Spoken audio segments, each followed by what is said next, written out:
La louange est à Allah, le Seigneur des mondes, et je lui demande d'élever le degré, le grade et l'honneur de notre maître Muhammad, alayhi salatu wassalam, et de protéger sa nation de ce qu'il craint pour elle. La mosquée de Al-Jinn. Avant que cela ne soit une mosquée, Rasulullah a été dans ce lieu. Et dans ce lieu, il a appelé des djinns à l'islam. Il est à savoir que le prophète Muhammad, alayhi salatu wassalam, lorsqu'il a appelé les gens à l'islam, il passait par les tribus. Alors il est passé par la Mecque, il est passé par At-Taif. Mais malheureusement, ils n'ont pas répondu aussi favorablement à son message, alayhi salatu wassalam. Alors, à son retour à la Mecque, il était attristé par le fait que son message n'a pas eu de réponse favorable.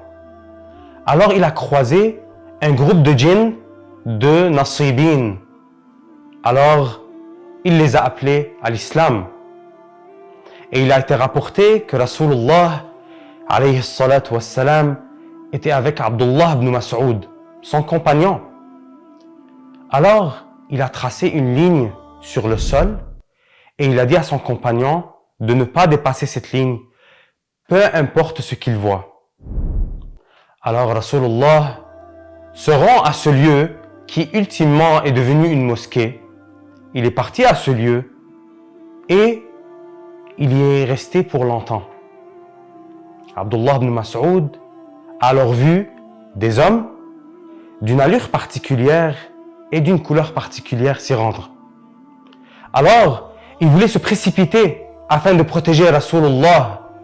Il voulait protéger le messager alayhi salatu wassalam. Mais ensuite, il s'est rappelé, Rasulullah m'a dit de rester à ma place, de ne pas dépasser cette ligne qu'il a tracée au sol. Après un certain temps, Rasulullah revient chez Abdullah ibn Mas'ud et il lui dit que ce groupe qu'il a vu est un groupe de djinns, de Nasibin, qu'ils ont cru en lui et qu'ils ont prêté serment d'allégeance pour le prophète Muhammad alayhi salatu wassalam.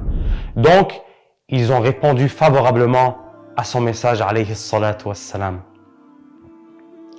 Et il est à savoir que le prophète Muhammad alayhi salatu wassalam, ce messager de la miséricorde, a été envoyé pour tous les humains et les djinns. Donc ce n'est pas la première fois en fait que le prophète Muhammad alayhi salatu wassalam appelle les djinns à l'islam. Il l'a fait à maintes reprises. Mais à cet endroit-là, une mosquée a été bâtie et cette mosquée-là est proche du haram de la Mecque. Et on demande à Allah tabaraka wa ta'ala de nous faciliter la visite de cette mosquée afin de rechercher les bénédictions du prophète Muhammad alayhi salatu wassalam, de prier dans cette mosquée et ainsi on pourra dire ici a été le bien-aimé.